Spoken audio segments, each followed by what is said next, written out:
What's going on, guys? Welcome back to another video. Today I'm going to be talking some Beyblade. For any OGs around the channel, you know that I got started doing Beyblade. I grew up on the series and I still love it to this day. So depending on how y'all like this video, I could probably do more videos on Beyblade. But anyways, today we're going to be determining who the strongest blader in the Metal Saga is. There are a number of good options, so this is like a pretty fun topic to debate. But with that being said, things can get a little tricky, so we need to lay some ground rules before we hop into the rankings.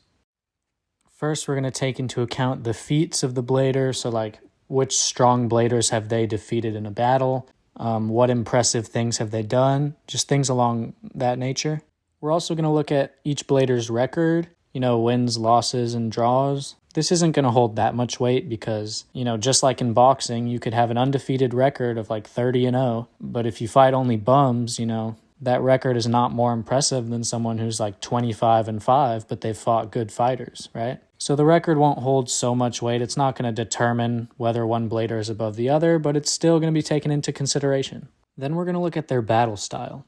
Do they like to attack, defend, or do they like to use their stamina to win battles? And then this section also contains special moves, which are the strongest move in a blader's arsenal. We're going to look at how many special moves they have, how effective are they, what do they do, what have they accomplished, all of those things. So now that the criteria has been set, I think I'm just going to give you the 5 strongest in order from 5 to number 1. So without further ado, let's hop into number 5. So we have Chris coming in at number 5. Chris was introduced as a blader for hire, winning battles for anyone who would be willing to pay him the price. He originally sided with Johannes and the bad guys, which led him to direct conflict with Gingka and the others many times. He was introduced in the Beyster Island tournament arc, and he actually ended up winning the entire competition. His victory in this competition is actually a huge feat, because the likes of Ryuga, Gingka, Aguma, and King all competed in this same tournament. So he really came out on top in a competition with 4 other legendary bladers.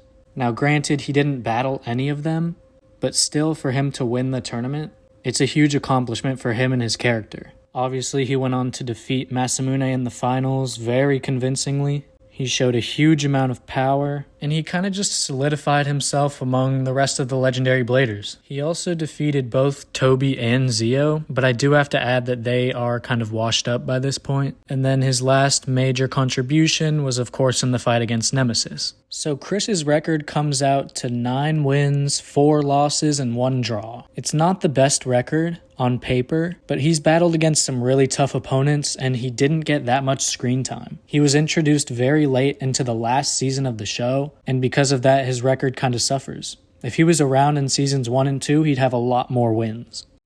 So Chris and Phantom Orion only have one special move, being Bernard's Loop. But what a move it is. I mean, this move is so visually pleasing to watch, but on top of that, it's just so strong. I mean, the first time we saw it, it was unbelievable. He completely destroyed Masamune, who's a very accomplished blader over seasons 2 and 3. And I also should mention, Phantom Orion's stamina is some of the best stamina we've seen in the entire series. I mean, this Beyblade can literally spin forever. So yeah, I feel like Chris is pretty justified taking the 5 spot. So let's move on to number 4. So taking the number 4 spot, we have King. King is also a legendary blader. Spoiler alert, the rest of the people on the list are also legendary bladers. King was introduced in the Destroyer Dome arc, and kind of like Chris, he won that competition. They both won the competitions they were introduced in. So winning this competition was a great feat for King. He defeated Masamune in the finals, and that's kind of becoming a pattern, Masamune losing in finals. But Jack and Team Garcia from Season 2 also competed in that tournament, along with Jigsaw, who was an interesting prospect, and Tsubasa. So there was some solid competition in this tournament, and he kind of won pretty easily. His 2 next big feats come in the Beyster Island arc. He beats Aguma, a fellow legendary blader, in a pretty intense battle. And then later in that same arc, he battles Ryuga. And of course he loses, but he put up a great fight, pushing Ryuga to the very edge. His overall record isn't very good, standing at 7 wins and 4 losses, but this record doesn't do him justice of how good of a blader he really is. Most of his losses came in the team battles against Nemesis with the other legendary bladers, and then of course his loss to Ryuga. His Beyblade Varieris is very interesting. Similar to Julian Konzern's Gravity Destroyer, it can spin both to the right and to the left, which proves to be a matchup nightmare for a lot of strong opponents. It has multiple performance tips that it can switch through mid-battle. It also has a very unique defense mechanism where mini swords can pop out of its own fusion wheel. So this Beyblade is full of surprises, and not to mention it has 3 unique special moves. It has the Ares Shield, the Sword of Ares, and the King of Thunder Sword. I decided to put King above Chris simply due to him having 3 special moves, the dual rotation ability of Varieris, and the quality of opponents that he's faced. So this is going to be a little interesting, but in third place I have Rago. Before I jump into this, let me just say, Rago is the strongest blader on this list and in the entire series period. But it's a little unfair because he's literally the god of destruction. So he's a god competing in this top 5 with ordinary humans. So I was about to just not include him in the list just because we all know he'd be number 1.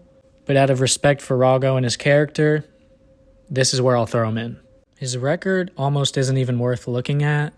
From what I can see, he's sitting at 3 wins and 1 loss. That loss coming to Gingka and all of the Blader's spirits across the world. And then his big win coming against Ryuga in the battle we all know. He absolutely destroyed Ryuga, and that is, in my opinion, his biggest feat, along with him just toying with the rest of the legendary Bladers. His Beyblade is also extremely stacked. It's the heaviest Beyblade there is. He can switch between a stamina mode and then an attack mode. And his special move, Armageddon, pretty much left Ryuga on the brink of death. Ryuga has only been knocked down a few times, once against Gingka, and all the rest of the times were against Rago, and it was multiple times. So again, he is the strongest blader, but I would feel a little bit cheesy kind of just putting a god at number 1. Like, we all know he's number 1, so I just decided to put him in number 3 to still show my respect to him. This might be an unpopular opinion, but for the second strongest blader in the entire series, I have a tie. I have both Gingka and Kyoya tied at number 2, and I know that's not going to make some of y'all happy. I really tried to break the tie, but I just couldn't.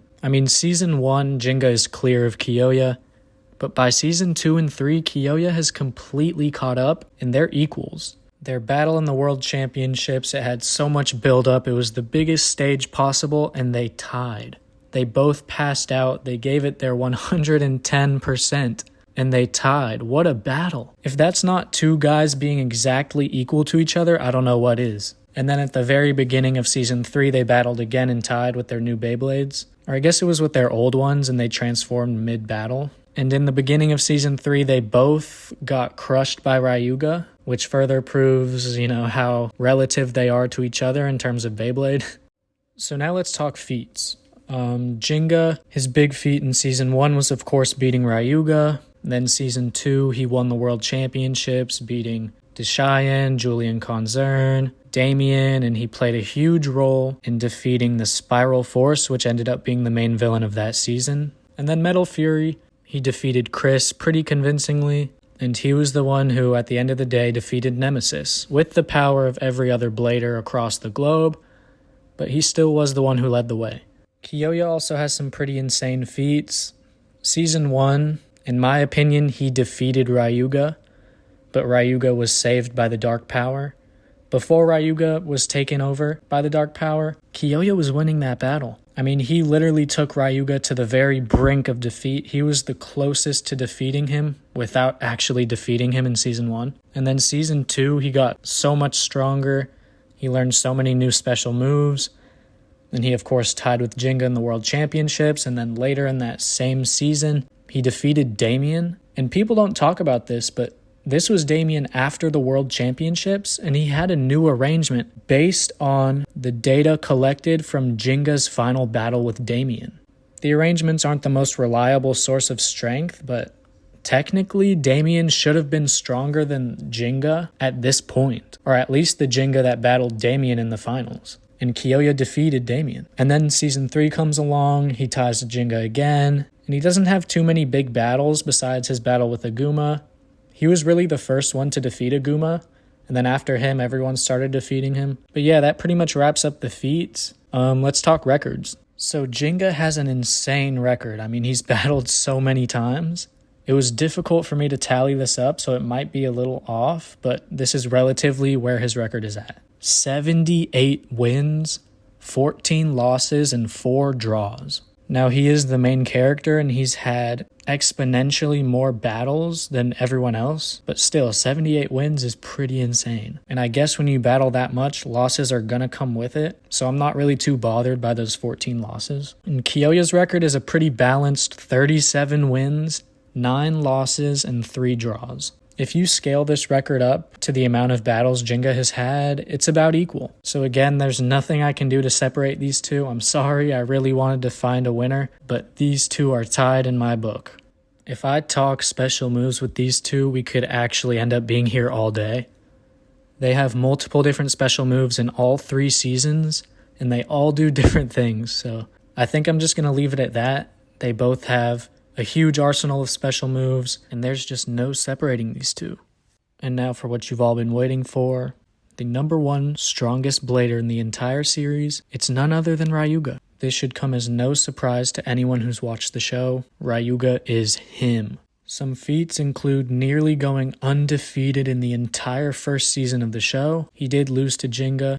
Season 2, pretty sure he did go undefeated. He was introduced kind of midway, and he played a huge role in helping the battle with the Spiral Force. And of course, his battle with Jack, I don't think I'll ever forget it.